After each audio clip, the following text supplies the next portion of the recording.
আসসালামু আলাইকুম প্রিয় শিক্ষার্থী ও সম্মানিত অভিভাবকবৃন্দ, আশা করি সকলেই ভালো আছেন।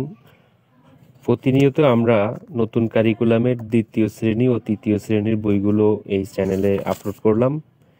তো তারই ধারাবাহিকতায় আজকে আমরা তৃতীয় শ্রেণীর প্রাথমিক গণিত বইটি আপনাদের মাঝে তুলে ধরছি।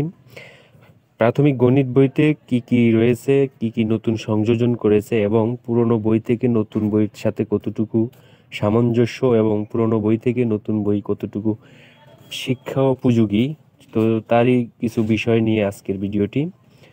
তো সকলকে অনুরোধ রাখবো যে পুরো ভিডিওটি দেখার জন্য। এর আগে আমরা যে ভিডিওগুলো আপলোড করেছি, যদি আপনারা না দেখে থাকেন তাহলে অবশ্যই আমাদের ডেসক্রিপশনে লিংক দেওয়া আছে এবং আই বাটনে সবাই ক্লিক করে দেখতে পারেন পুরনো ভিডিওগুলো।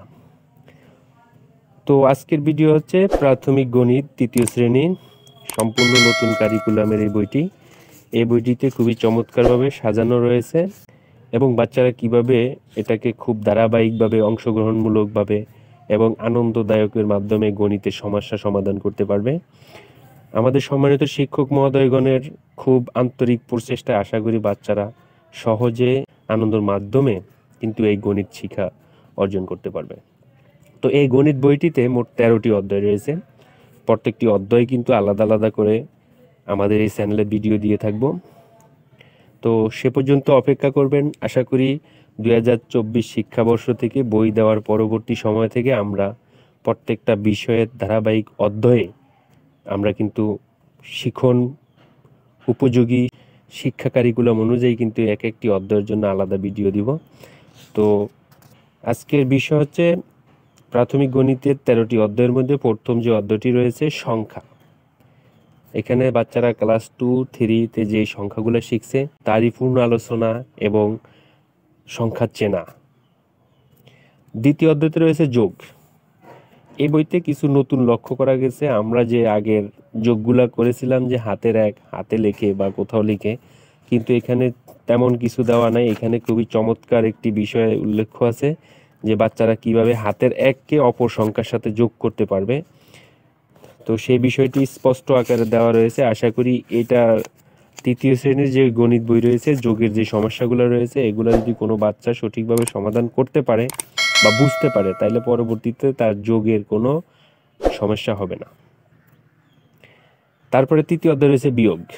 সেম ওইরকমই বিয়োগের খুবই স্পষ্ট আকারে সুন্দর এবং যুগ উপযোগী কিছু ধারণা রয়েছে। বিয়োগের সমস্যার সমাধান করতে পারবে বাচ্চারা খুব সহজে। চতুর্থ অধ্যায় রয়েছে যোগ ও বিয়োগের সম্পর্ক।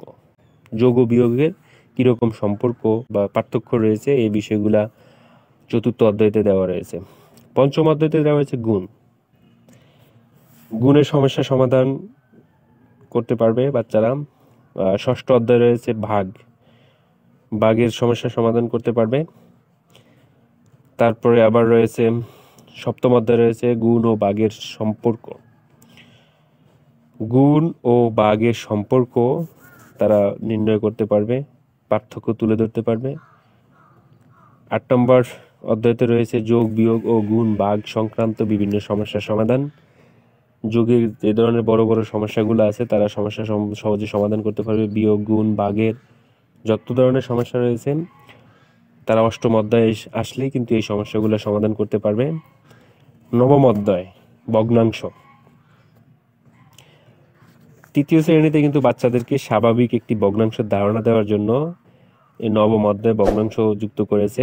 84 পৃষ্ঠা থেকে বাচ্চারা ভগ্নাংশ সম্পর্কে ভালো ধারণা নিতে পারবে। দশম অধ্যায় রয়েছে বাংলাদেশি মুদ্রা। যেহেতু দ্বিতীয় শ্রেণীতে আমি গণিত বইটি দেখিয়েছি, মুদ্রা সম্পর্কে তারা ধারণা নিতে পারবে। এখানে তারা তৃতীয় শ্রেণীতে দশম অধ্যায়ে বাংলাদেশি মুদ্রা সম্পর্কে একটি ধারণা দিয়েছে। তারা এই বাংলাদেশি মুদ্রা সম্পর্কে চিনতে পারবে, পুরনো পয়সার হিসাব করতে পারবে, টাকার হিসাব করতে পারবে। তারপরে একক দশকের মাধ্যমে তারা বড় বড় সংখ্যার টাকার হিসাব করতে পারবে। পুরনো কিছু টাকার ছবি দেওয়া রয়েছে, পয়সার ছবি দেওয়া রয়েছে। তারপরে 11তম অধ্যায় রয়েছে পরিমাপ। দ্বিতীয় শ্রেণীর বইতে পরিমাপ সম্পর্কে স্বাভাবিক কিছু ধারণা দেওয়া রয়েছে। তৃতীয় শ্রেণীর গণিত বইতে পরিমাপ সম্পর্কে বিস্তারিত ধারণা দেওয়া রয়েছে। 12তম অধ্যায় রয়েছে জ্যামিতি। বাচ্চারা প্রাথমিক বিদ্যালয়ে যে সকল শিক্ষার্থী রয়েছেন তারা কিন্তু তৃতীয় শ্রেণী থেকে জ্যামিতির একটা ধারণা নিতে পারবে। দ্বিতীয় শ্রেণীর বইতে কিন্তু জ্যামিতির কোনো ধারণা ছিল না, তৃতীয় শ্রেণীর বইতে জ্যামিতির তারা ভালো একটা ধারণা নিতে পারবে।